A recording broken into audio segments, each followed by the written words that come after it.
My name's Suzanne Kane. Some of you guys know me. I am the youth director at Life Path Church in Middletown, and where our youth ministry, give me a second, where our youth ministry runs a pro-life group. It's called LPY for Life. It is strictly youth run. My daughter, who actually couldn't be here today because of finals, she runs the group. She's 17. And all of the members are in high school. Jace is our youngest member. He's in middle school. And I just think it's a great thing that they run this ministry because, this is our generation. This is our next generation who's standing against the injustice and what's going on in this country. I am also your rally captain, and you guys have been really gracious. As most of you, if you were in Providence, you know I have absolutely no political background. At all. The most things I've ran in my life is our youth ministry for the past 6 years, and so I've learned to speak publicly over the last few years, but I'm still not great at it. But you guys have been so gracious. Now, when I was asked to do this, I had some reservations because I'd never really done anything like this before, so I thought, how am I ever going to get this done? But I remember that I tell our kids all the time how they need to be involved in what's going on in this country, and they need to know what's going on because it's their generation, it's their future that's going to be the change. And so I thought to myself, how am I going to have them guys doing this and encourage them to do this when I don't know anything? Now, as far as political background, I probably 2 years ago could tell you, well, not 2 years ago, the last presidential campaign, I could tell you who was running for president, but I couldn't tell you much more. And I was really sad about that when I thought about it. I thought, gosh, how am I leading this young generation and I don't really have a grasp on what's really going on? So I've gotten a lot more involved, obviously, and so I'm trying to get as much information. And this became a real passion for me, this cause, because it is such an injustice. So I want to open in prayer, and then we're going to actually sing some songs together too. We have Miss Kathy here somewhere. There she is. She's our singer. You don't want me to sing. All of you will run away if I sing. It would be really scary. So, Father, we thank you so much for allowing us to be here today, Lord. And we ask that you would open minds and open hearts to what this cause is, Lord. We ask that you would bless everyone that is here today, whether they're part of this rally or just walking on the sidewalk, that you would bless them, you would bless their families, you would bless their children, and that you would bless them abundantly. I ask that you, Lord, that you would open the minds of the politicians and those who are making these decisions, and Lord, that you would stop this mandate from happening. And we ask this in Jesus' name. Amen. So, Jace is our sound guy. She sounds way better than I would ever sound. Yay! So I welcome you here today in the Stand for Our Religious Freedom. We are here to stand against the injustice of our government's attack to the conscience of American citizens. Obama's HHS mandate is a direct attack to our First Amendment right, which states, Congress shall make no law respecting an establishment of religion or prohibiting the free exercise thereof. It is time for us to stand. It is not time for us to be idle and just let life happen around us. In John Adams' words, we have no government armed with power capable of contending with human passions unbridled by morality and religion. Our Constitution was made for moral and religious people. The HHS mandate not only attacks our freedom to religion by forcing religious institutions to pay for things that are morally offensive to their beliefs, but it attacks women. It attacks women and treats fertility as a medical condition and pregnancy as it is a disease to be gotten rid of. The government has no place to decide what is considered religious activities and what is not, and they cannot force people to violate their conscience. So something I've been hearing a lot is that the men are speaking for us women. And they're saying, well, where are the women? Well, we're here. Yes. We are here, and we are speaking loud. And women are not for this. This is an attack. And women refuse to play the victim in this phony war on women. This has nothing to do with women. This is not a war against access to birth control. There are plenty of outlets for free and cheap access to birth control. You can go to any clinic and get free birth control. We should not have to pay for that. Just having access to something does not mean that it should be paid for by someone else. We refuse to back down against our government's attacks on our rights. Our soldiers have sacrificed to defend these rights, and we should be practicing them until the very end.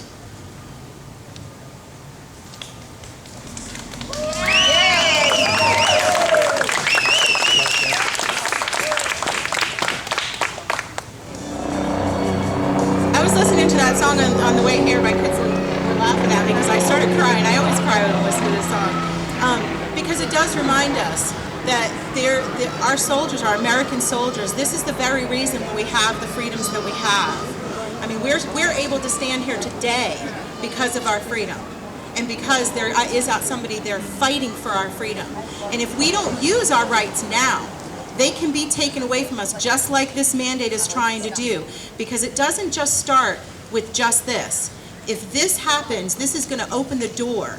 If the government can take away our First Amendment rights, what are they going to take away next? I introduced Kayla. She is one of our students in LPY for Life. She goes to school here locally at Rogers. And so here's Kayla. Yay!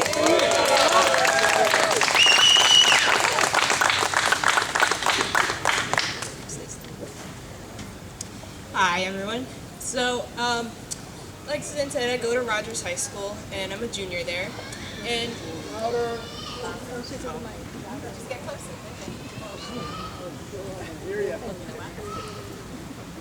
I'm short. Probably the shortest one here. There. Oh, wait a minute, my daughter. Kayla! There you go. can you hear me now? Wait. Stand up. You have to stand right on top of it. Well, anyways, in school, basically we learn, in basic U.S. history, they tell us that life, liberty, and the pursuit of happiness are 3 basic rights that the Constitution lays out for us. And we're all taught that the U.S. government is obligated to provide these rights for us. And religious liberty is a key part to this, to having total freedom. And it is our duty as the U.S. people to ensure that these values of religious freedom always predominate in times of discrimination. And the HHS is threatening this right to religious liberty because it's forcing us to pay for something that we may not believe in. Even if you don't look at the pro-life and like the denominational aspect of it, it's a violation of our freedom of choice.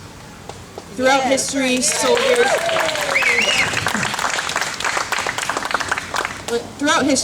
have fought for our freedom, and they continue to do so today within other countries to have the same freedoms that we have here in America. So it doesn't really make sense that we advocate this democracy and liberty across the world when it's being attacked right here within our own country. And whether you're even for the HHS mandate, or whether you're against it, we should all have the option to choose in any matters of politics or policies. And so if a person thinks that their insurance should pay for abortions or contraceptives or whatever, then they can choose to pay for it, but we don't have to. And we cannot allow government to pass something like this that goes against what the nation itself stands for.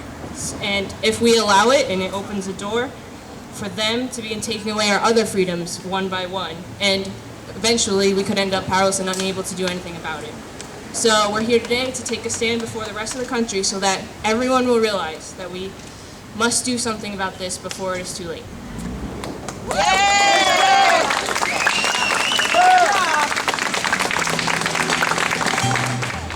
I'm just going to get my tippy toes since I'm not going to speak long.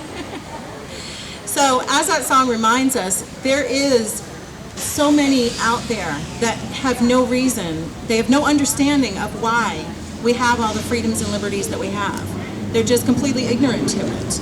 And, you know, it is our job as parents, grandparents, great-grandparents, wherever you stand, to teach our next generation about this country and what this country was founded on. Not what it is now, what it was founded on. And how are we going to get back there? How are we going to get to how this started? Everything that we were based on. So that's our job. And that's what we're doing. We're standing up and we're saying, this is not okay. We're going to change this. And we're going to do this for the future of our children, the future of our grandchildren, the future of our great-grandchildren. I mean, my daughter's 18. She's getting ready to graduate. She's going to be out in the world. I want her to know that this is her country. It's not our country just to stand and let everything happen around us. It's our country. And to be patriotic and to be proud to be an American. There are so many people that live in this country that are not proud to be an American, but I am proud to be an American. Yeah. You guys are. So I want to introduce Chris. He spoke at our last rally. He's very nervous, so be nice to him. No. If he's that.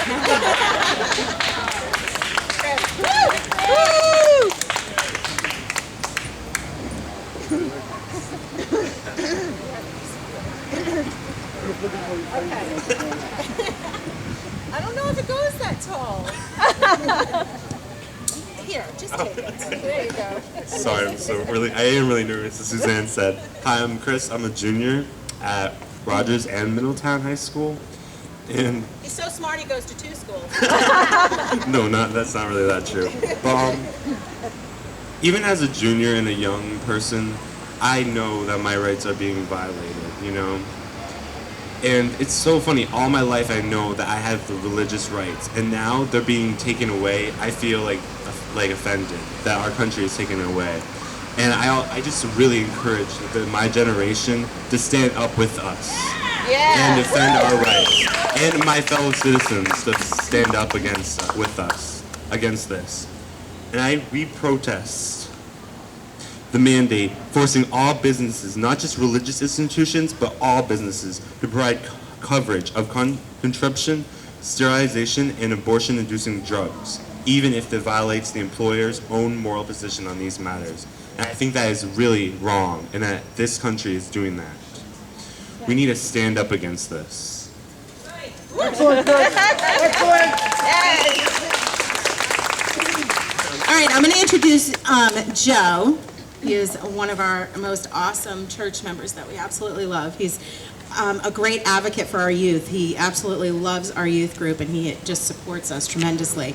So I'm going to, okay, let me see what I can do. I've got issues with media too, so.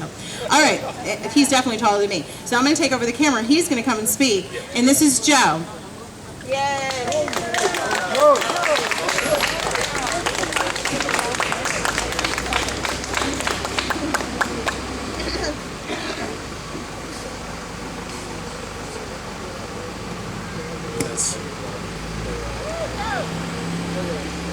Do it the easy way here. Yep. Okay. My name is Joe Burke from Newport here, and I'm a veteran. Yay! I'm a thank you. All my fellow veterans here. I'm a teacher. I'm a chauffeur. I'm a filmmaker, independent filmmaker, and I'm also a Christian. A lot of history here where you're standing on right now. Myself being a history teacher, I love history and studied a lot here at Newport.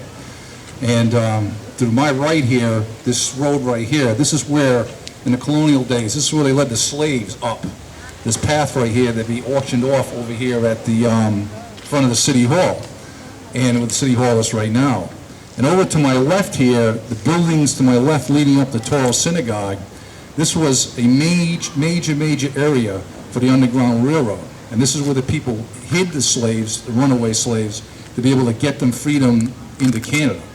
And so it's quite a historical situation we have here going on. And we need to remember that in a freedom, especially a freedom of religion. I mean, this is where it's at right now and what it's all about. And myself, being a filmmaker, I've had a lot of different situations in my life, and one of the situations that happened to me back in 1996 was my humble chauffeur job. Was a man was doing a film here. In fact, you're standing on one of the sets, a movie called Amistad. And I went to pick him up one day, and he was a little guy with horn-rimmed glasses and a scraggly beard, and he had his bodyguard with him, and it was Steven Spielberg. So I had the pleasure of riding him around for a week, you know, and I didn't speak to him for 3 days because my boss told me, don't bother him, don't speak to him, right? But after the end of the third day, he said to me, "What's your name, sir?" I said, "Driver." He says, "My name is Joe." I says, "Pleasure to meet you, Mr. Spielberg." He says, "Oh, don't call me Mr. Spielberg, call me Steven. I'm turning 50 this week, you know." So one of the things that really struck me as we went along during the course of the week was, he asked a question. He says, "Do they like Jewish people in this town?" And I said, "Mr. Spielberg, they love you as a person. That's what it's all about." And what's going on, it really led me to believe, start investigating Hollywood, and what's going on in Hollywood, being a filmmaker here. And what I saw was, there's a movement afoot in Hollywood that's what are called progressive secularists. And what these people want to do is, they're anti-Christian, they're anti-Jew, and what they want to do is set up an infrastructure funded by a guy named George Soros, just to name one, who basically wants to put a target on anybody who is a practicing Christian or a Jew in Hollywood. So the phone won't ring, you're not going to get any work. And so a group of filmmakers like myself, and I think probably a tipping point was when a Christian named Sean Connery finally said, "I've had it with Hollywood, I'm going back home, and I'm never coming back here again." We started calling, I started talking to different filmmakers, and places like Texas and North Carolina and here in Rhode Island, we started to build a place where people could come and never have to worry about whether they're a practicing Christian or a practicing Jew, to be able to perform their arts and to be able to do TV shows and movies and commercials and things of this nature here with no fear. And it started developing, and at first, of course, Hollywood right now has all the advantages. They have the money, they have the distribution. It's a $60 billion industry out there. But we've been working on it. We've been chipping away bit by bit. And right now in Rhode Island has the third most film festivals of any state in the country. So it's working. We're creating this haven here. We're creating this place where people can come and get their works done without fear of being ostracized. And it's starting to grow, it's starting to develop. And one of the things that's happening now, as far as movies go, movies such as Greater Glory is coming out right now. You gotta see that. That's a great movie to go see. Support. These are people that, you know, are Christians that believe in the sanctity of life and what it's all about. Another movie coming out the end of this month here, one of my favorite movie theaters, Jane Pickens Theater, is Moonrise Kingdom. And Moonrise Kingdom stars Bruce Willis and Bill Murray. Now, Bruce and Bill, they were kind of crazy guys when they were younger, but they've come to God, and they're pro-life, and it's definitely a great movie to go see. If you like deadpan humor, you'll love Moonrise Kingdom. But anyways, in conclusion, what I'm going to say is this, is that what we need is myself and my fellow filmmakers who are believe in the sanctity of life and believe in freedom of religion and opposed to this mandate, is we don't need any Studio 38 loans or any of that kind of stuff. We don't need any of that stuff there. What we need basically is two things. We need your prayers, and because it's going to be God that's going to make this happen. And you know, and it's going to be basically us staying with it and working with it. George Washington, I mean, you know, he stayed with it, he endured. He lost every battle in the beginning, but he endured, and we won in the end. And here's the victory, okay? We estimate that if we do this thing right, we can grab 10% for Rhode Island of what's going on in Hollywood right now. If that happens, here's the goodness. This is how God's going to bless Rhode Island. We can make this happen, pray enough. We will create here a $6 billion industry. Yeah. And we will create over 25,000 good-paying jobs here in the state. Yep. And the average person in Hollywood makes $75,000 a year in the industry. So we need your prayers, and God bless everybody who came here today, and God bless America, and hand it back to Suzanne.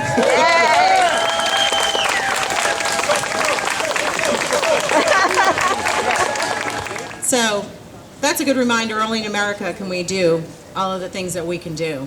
All of our freedoms that we have here, and all of our privileges and our liberties. And this is really important for us to stand against. I want to introduce Kathy. She spoke at our last rally, and I loved her. She was awesome. So here she is. And I know, you know what? I know you're going to be running around. So we're going to let her do this. What if I did? Yeah, you can just do. All right, we only have a little bit of room. Oh my God. Okay. Anyway, first of all, we've all probably lived long enough where we think we're going to do something good that blesses, and doesn't God always bless you? Yep. And you're not even looking for it, and it happens. Well, Joe being here today and speaking is such a sign of hope for me as a professional actress, I can't even tell you. I mean, I'm a veteran of Broadway, off-Broadway, regional theater soap operas, feature film. And I moved with my family to Attleboro, Massachusetts.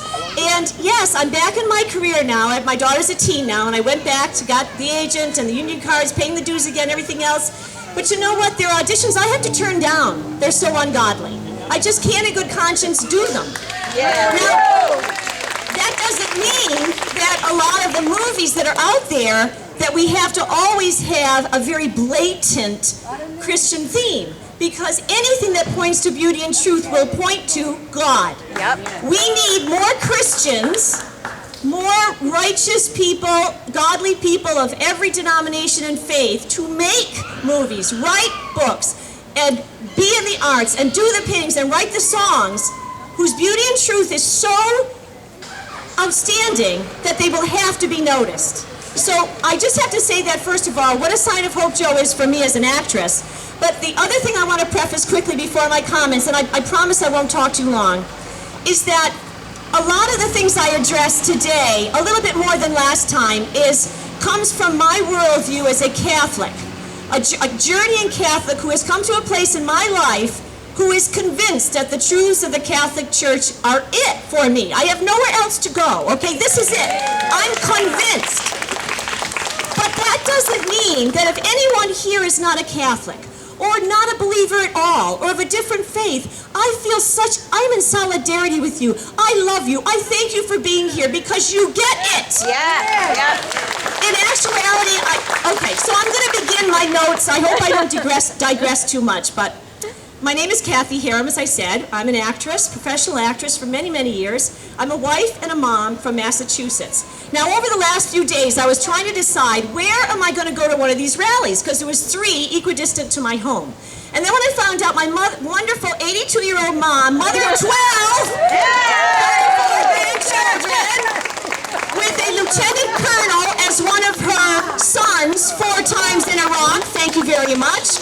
When she decided to come with me, I said, well, I'll go to Newport because I'll just come down from Mass, pick her up. Yeah. But then I realized it doesn't matter where we go for this rally. We could get on a plane, go to California. This is not a local issue. This is an American issue. This is important to all Americans, whether they realize it or not. If you love someone, you sometimes do something good for them, even if they don't know you're doing it, correct? Right. Yep. Okay, I've got to say, I wish these rallies were called Stand Up for Liberty and not Stand Up for Religion, honestly. Only because, as important as my faith is to me, I think the title of Stand Up for Liberty would educate better to what this is really all about.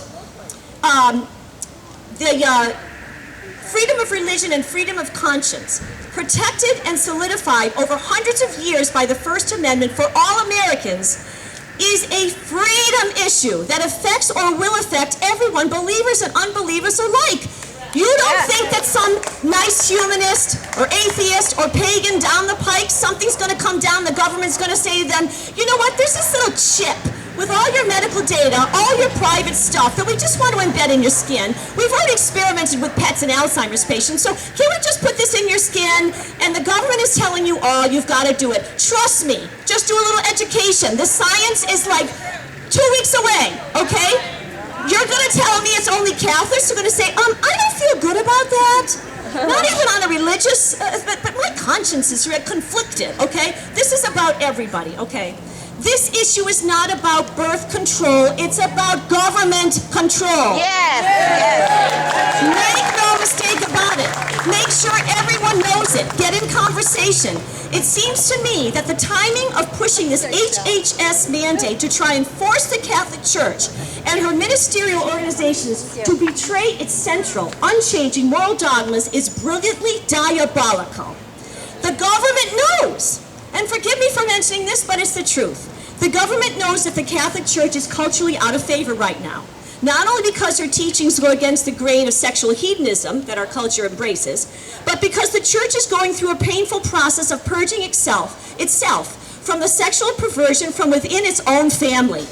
And without excusing any of the gross sins of Catholics, past, present, and future, sadly these same sins are systemic throughout our sex-obsessed culture. Yeah. So that's all I want to say right there with that. The powers that be also know that there are many Catholics who are seriously uninformed about what the teachings of their faith really are. I know, I was uneducated about this for years, and I went through Catholic school through high school. The government, aided and abetted by top government officials who self-identify as Catholics, has convinced these uninformed Catholics that because they have personally decided that the church is wrong about birth control and other moral teachings, that the church needs to change to suit them. What? Yeah. Even if only the smallest minority of Catholics were still obedient to the moral teachings of the church, even if every Catholic were to reject the teachings of the church, our Pope and faithful bishops and priests and religious, and the majority of them are brave, prayerful, and obedient to Christ, no matter what the press would have you believe, they would have every right, no, they would have the responsibility to preach and teach and admonish us to behave in a way that is pleasing to God. Because the teachings of the church promote genuine sexual freedom and are a sure guide to the fulfillment of the human person, body, mind, and soul. The bishops cannot worry about being popular, either to us or the government, because our very eternal souls are at stake. New York Times writer Roth Douthat summarizes the consequences of a contraceptive generation. And our bishops are not just doing this for the faithful. They're not imposing the Catholic faith on anybody. But if Catholics really live Catholicism, if Christians live biblical Christianity and righteous Jews, it will change this country. Because what's happened is clear in our face, the facts of what a contraceptive generation has done. This New York Times writer says, the world that contraception has made is a world that de-emphasizes the moral weight of the sexual act, while insisting on the centrality of perpetually fulfilled libido to human contentment. He said contraception has created a world characterized by steadily declining marriage rates, steadily rising numbers of children born out of wedlock, birth rates that have fallen well below replacement levels across the developed Western world, and millions upon millions and upon millions of abortions. In general, the sexual culture that contraception has created in our culture that treats the stuff of human life and even life itself as a commodity to be bought, sold, mass-produced, experimented upon, and kept on ice when necessary. Is it any wonder our Catholic bishops want to teach us, preach to us, and allow us to be a witness to the world? They must. They have to, for the good of mankind. People also falsely believe that the egregious human rights violations so prevalent in other countries could never happen here. That is a falsehood. It is no coincidence that the dramatic escape of Chinese pro-life activist Chen Guangcheng escaping to this country came at this time in history. Here is a blind, self-taught lawyer who was physically abused, who was imprisoned, and under house arrest. His family, his child were abused and persecuted. He has bravely tried to witness to forced abortions, forced sterilizations, up and through every time of gestation, even to the point of these children being born and killed in front of their mothers. Can you imagine these couples trying to escape because of this one-child policy so they can have their second child?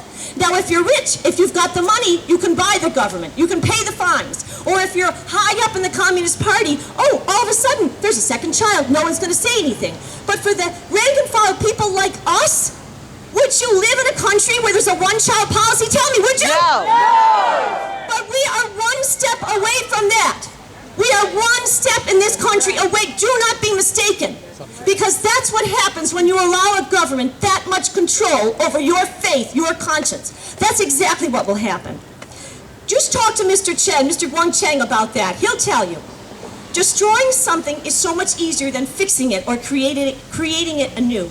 If we let the government destroy our First Amendment liberties, we will face many, many years of dark times and persecutions. Right. Make no mistake. Again, this is not about taking anyone's birth control away. Look at, I'd love it if the Constitution actually wrote, I could rewrite it, and it would say, the Constitution guarantees the pursuit of life, liberty, and the pursuit of happiness for every life from conception to natural death. You know what? It's not explicit. It's implied for any reasonable person. But this is not about birth control. No one's forcing anybody to give up their birth control, their legal abortions. That's not what this argument is about. This is about basic constitutional liberty. The HHS mandate is about our government trying to diminish the potential for God-fearing, God-loving Christians from informing and helping to form a moral people based on the laws of God. These same laws of God have informed and helped form our very Constitution. This Constitution, in large part, is the foundation for everything that is good about America, and we must protect it. Wake up, America!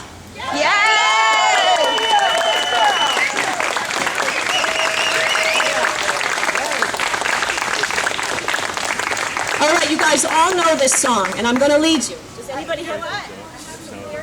Just hand them out. Please pay attention to these lyrics, okay? This was written at a time when the majority of Americans, 99.9% of the people, would have sung this with a full voice, with no, oh, stop that, it's offensive to me. Listen to the lyrics.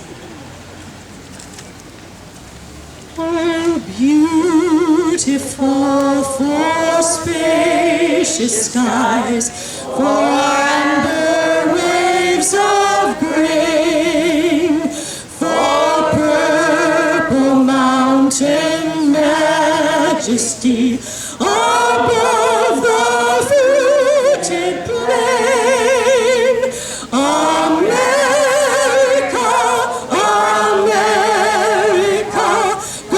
Shed his grace on thee, and crown thy good with brotherhood, from sea to shining sea.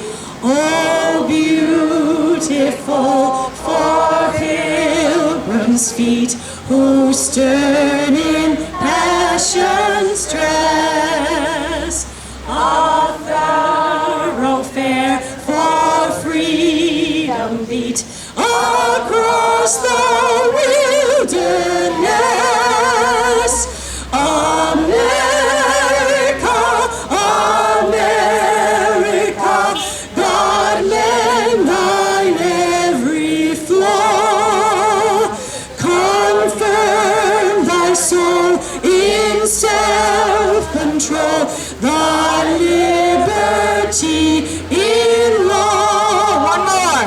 Oh, beautiful for heroes proved in liberating strife, who more than self their country loved, and mercy more than life.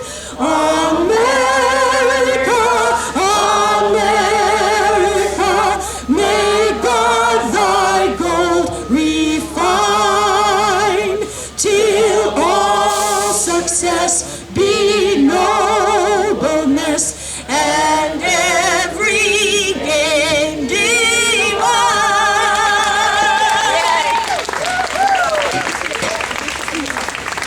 Isn't she awesome? Yeah. Her. That's fun.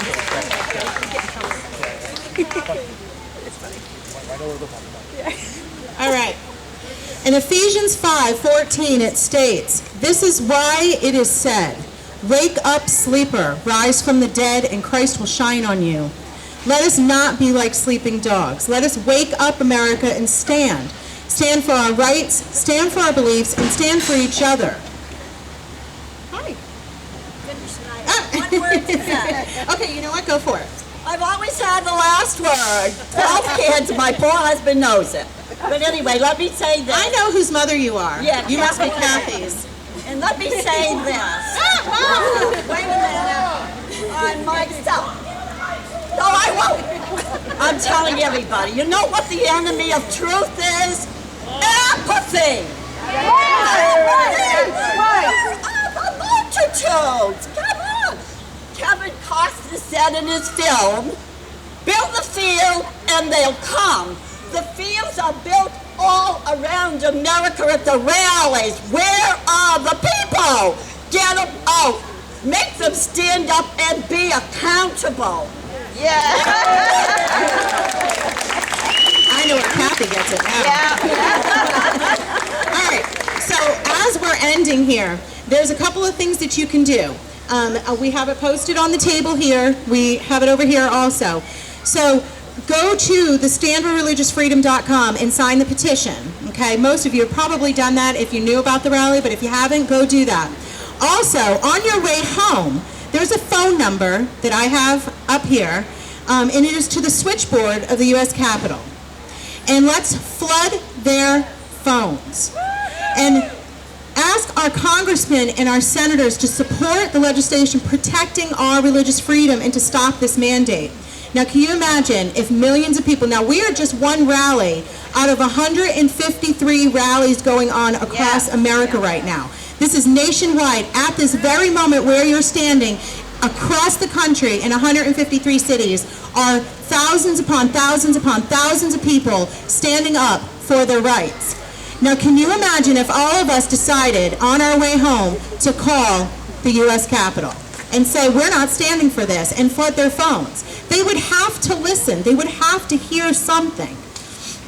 So that's what we're going to do. We're also going to end in singing the national anthem. And I actually wanted to just put this out there. My kids all play sports. Well, most of them. Most of my kids play sports. We have, how many kids in the house? 7, 5, 6, 5, I don't know. They kind of range. they go from 3 to 7, you know, kind of back and forth. So we go to, you know, like sporting events, and then they'll sing the national anthem. And I will look around, and it completely infuriates me. I want to, like, smack other people's kids. When we're standing there, and they play the national anthem, and their children are talking, and they're not singing, and they don't have their hands on their hearts, and they're not respecting what this whole American liberties and being what being an American is. It is our job as the older generation. I'm going to be 40 this year, and I'm proud of it because I'm going to have a huge party. That's why I want it. And so I guess I'm an older generation now that I'm going to almost be 40. I have to admit it. So, but it is our job to teach our youth that you stand up for the national anthem. You don't stand there and have a conversation when the national anthem's going on. You stand up and you have respect. And whether you believe in everything that the country has to offer or you don't, stand up and respect the fact that there are soldiers and there are Americans dying for your freedom. So we can stand up here with a microphone in our hand and taking videos and talking amongst ourselves. We have that freedom because somebody died for it, not because it was freely given to us. Somebody fought for this. So we need to teach our children that. And so here I am at some of these sporting events, and I'll see other kids, and I'll tell my kids, I'm like, you go over there and you tell that kid to sing the national anthem. What's wrong with that? And my kids are like, Ma, don't say anything, don't do anything. And I'm like, I'm going to go right upside their head. But so don't call DCYF. I don't beat my kids. Well, I won't admit it anyway, right, Jace?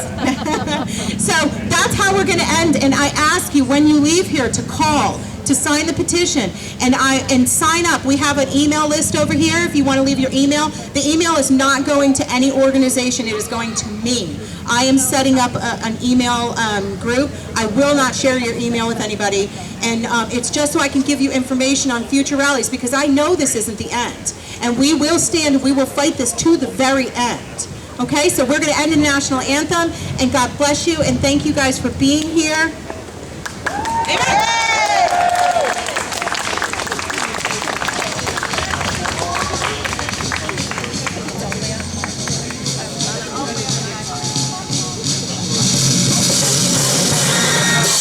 Oh, say, can you see by the dawn's early light what